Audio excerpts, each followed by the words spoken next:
ओंकार ओडिया। नमस्कार फ्रेंड्स, ओंकार ओडिया चैनल में आपण मानक स्वागत। फ्रेंड्स, जदि आपंकर दुई जन भितर से बड़ी तीव्रतर मनोमालिन्य घटिकी कहीं कहार मुख को चाहूना एक अपण भाव सृष्टि होती कथबार्ता संपूर्ण भाव में बंद हो जाए अथवा जदि आप नूतन स्नेह प्रेम संपर्क सृष्टि करने संपूर्ण विफल आपंकर समस्त कला कौशल तंत्र मंत्र वशीकरण विफलतार शीर्ष स्तर में पहुंची तेबे यही मोहिनी उपाय को अनुसरण करंतु एक मैजिकल ढंग से आपंकर संपर्क स्थापन हम एक मिराकिल सृष्टि हो व्यक्ति आपंकर एक अद्भुतपूर्व संपर्क स्थापन हम जहाँकि आपको आश्चर्यजनित करिवो। यही चमत्कार मोहिनी उपाय को जे केही मध्य करि परिबे, पति पत्नी हुंतु, भाई भौणी हुंतु, भाई भाई हुंतु, भाई भाउज हुंतु अथवा पिता माता संतान जे केही मध्य यह सहजरे प्रयोग करी जेकोसी व्यक्ति नारी बा पुरुष को निजर वश्यता स्वीकार करी समस्त अभीष्ट को पूर्ण करें। एपरिक जदि कौन शत्रु जे कि आपन जीवन पिछा से भाव में लगी योजनाबद्ध भाव आपन को आक्रमण करुच्ची पाखु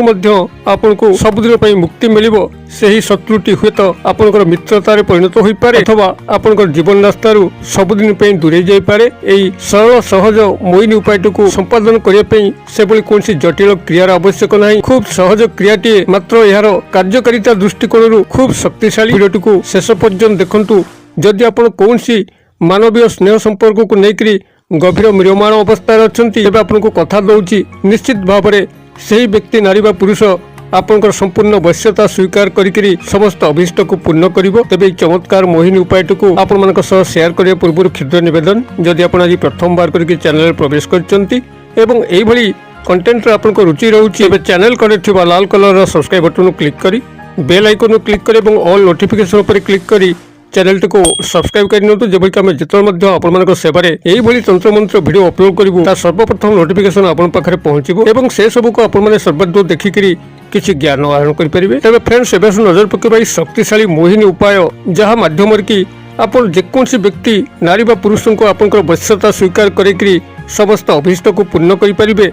आपण पति पत्नी हुंतु, भाई भाई हुंतु, भाई भौणी हुंतु, भाई भाउज हुंतु अथवा परिवार मध्य पिता माता संतान मानक मध्य जदि कौन प्रकार वाद विसंवाद डिस्प्यूट लगी रही है जहाद्वारा कि पिता माता अशांति होता किंबा संतान पिता माता ठारू से अधिकार न पाई गभीर दुखी होता है, तेबे चमत्कार ढंग से अत्यंत मैजिकल ढंग से सही व्यक्ति नारी बा पुरुष सह आपन सुसंपर्क स्थापन हम आपंकर कथा अनुसार से परिचालित हेबे। एपरिक जदि कौन अजात शत्रु आपन को पिछा से भाव में लगिक रही आपन को जीवन स्वाद चखे दौना सब बेले घरे बाहर आपंकर बेइज्जत अपमान करुच्ची आपन को लुचि छपी आक्रमण करुच्ची, तेबे से शत्रुटी मध्य आपन चिरवश्यता स्वीकार करी समस्त शत्रुता को भूल। अनेक क्षेत्र देखाई कौन अजात शत्रु यही क्रिया माध्यम एक परम मित्र बंधु भाव में छिड़ा होकर साहाय्य करे। यही क्रियाटी को संपादन करने आपन को जहाँ सामग्री आवश्यक यही प्राथमिक भाव में आपन गोटे खाली दियासिल खोल को संग्रह करंतु जो थे कि आपन को दियासिल काठी नथिबो एवं 7 गोटी अक्षत अरुआ चाउल जहाँकि लंबा होइतिबो एवं कौन जगह भंगा रुजा नथिबो। एही 7 गोटी अक्षत अरुआ चाउल जहाँकि पूजा अरुआ चाउल आपन आदौ अईठा मध्य होई नथिबो। एही 7 गोटी अरुआ चाउल को संग्रह करिवे एवं जहाँटा कहली आपन खाली दियासिल खोल गोटे संग्रह करिवे। या को आपन माने जेकोसी दिन जेकोसी समय करें कौन दिन समय बारण नहीं। तेबे जितेबाला आप प्रयोग करेंगे से गोपनीयतार सह प्रयोग करेंगे एवं एकांत मुहूर्त प्रयोग करेंगे जेभली कि आप डिस्टर्ब न होती। पाखे जदि मोबाइल फोन को नौचंती तेबे या स्विच ऑफ कर दिंतु एवं से भली कोलाहल महल दूरे रहीकि आपण माने क्रियाटी करंतु। चमत्कार ढंग से आपण मानकर क्रियाटी सफलता सह संपादन हम। तेबे एही भाव में कौन दिन कौन समय आपण शुद्धपूत होकर एक आसन पकईकरी बसंतु एवं अत्यंत गुप्त भाव में गोपनीयतार सह एवं एकांत मुहूर्त क्रियाटी करने चेष्टा करंतु। आपनकर मुखटी को उत्तर किंबा पूर्व दिग को रखंतु एवं सामने यही 7 गोटी अरुआ चाउल को कौन गोटे पात्र में रखंतु एवं यही खाली दियासिल खोलटी को कौन गोटे आसन उपर रखंतु। आपन सामने जिन सब रखी सारा पर आपन 2 हाथ जोड़िकी संपृक्त व्यक्ति नारी बा पुरुष को गभीर भाव में ध्यान करंतु जेभली कि से आपन सामने अछंती तांकर समस्त पॉजिटिव कथा आपन चिंता करंतु जेभली कि से आपन सह हसी हसी कथबार्ता होचंती।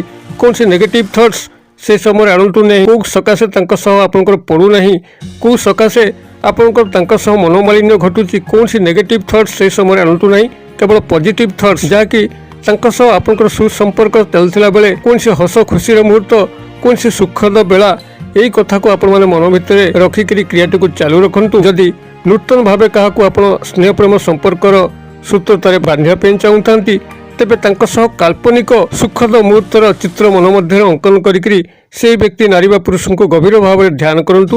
ଏହି ଧ୍ୟାନ କରିସାରିଲା ପରେ ଆପଣ ବାମ ହାତରେ ସେହି ଖାଲି ଦିଆସିଲି ଖୋଳଟିକୁ ଉଠାଇ ଆଣନ୍ତୁ ଏବଂ ଦକ୍ଷିଣ ହସ୍ତରେ ଏହି 7 ଗୋଟି ଅରୁଆ ଚାଉଳକୁ ସେହି ପାତ୍ର ମଧ୍ୟରୁ ଆଣିକରି ହାତ ପାପୁଲି ମୁଠା ଭିତରେ ରଖନ୍ତୁ। ବର୍ତ୍ତମାନ ଆପଣଙ୍କର ଦକ୍ଷିଣ ହସ୍ତ ମୁଠା ଭିତରେ 7 ଗୋଟି ଅରୁଆ ଚାଉଳ ରହିଲା ଏବଂ ଏହି ବାମ ହାତ ପାପୁଲିରେ ଆପଣଙ୍କର ଖାଲି ଦିଆସିଲି ଖୋଳ ରହିଲା। ଏହାପରେ ଆପଣଙ୍କର ଦକ୍ଷିଣ ହସ୍ତର ହାତ ମୁଠାରେ ଯେଉଁ 7 ଗୋଟି ଅରୁଆ ଚାଉଳ ରଖିଛନ୍ତି, ଆପଣଙ୍କର ସେହି ମୁଠା ଭିତରୁ ତର୍ଜନୀ ଆଙ୍ଗୁଳକୁ ଖୋଲନ୍ତୁ। ତର୍ଜନୀ ଆଙ୍ଗୁଳି ବା ଫାଷ୍ଟ ଫିଙ୍ଗରକୁ ଆପଣଙ୍କର ବାମ ହାତରେ ଥିବା ଦିଆସିଲି ଖୋଳ ଉପରେ ସାମାନ୍ୟ ହାଲକା ଭାବେ ସ୍ପର୍ଶ କରନ୍ତୁ ଏବଂ ସେହି ବ୍ୟକ୍ତି ନାରୀ ବା ପୁରୁଷଙ୍କର ନାମକୁ ସେଇଠି ଆପଣମାନେ 5 ଥର ଉଚ୍ଚାରିତ କରନ୍ତୁ ଏବଂ ତାପରେ ଏଇ ଯେଉଁ କ୍ଷୁଦ୍ର ମନ୍ତ୍ର କହୁଛି, এই ক্ষুদ্র মন্ত্রକୁ ଆପଣମାନେ ସେଠି 7 ଥର ଉଚ୍ଚାରିତ କରନ୍ତୁ। କ୍ଷୁଦ୍ର ମନ୍ତ୍ରଟିକୁ 7 ଥର ଉଚ୍ଚାରିତ କରିସାରିଲା ପରେ ଆପଣଙ୍କର ଦକ୍ଷିଣ ହସ୍ତ ହାତ ମୁଠା ଭିତରୁ ସେହି 7 ଗୋଟି ଅରୁଆ ଚାଉଳକୁ ବାହାର କରିକିରି ବାମ ହାତରେ ଥିବା ଖାଲି ଦିଆସିଲି ଖୋଳରେ ରଖନ୍ତୁ ଏବଂ ଦିଆସିଲି ଖୋଳକୁ ବନ୍ଦ କରନ୍ତୁ। ତାପରେ ସେହି ବାମ ହାତ ପାପୁଲି ଉପରେ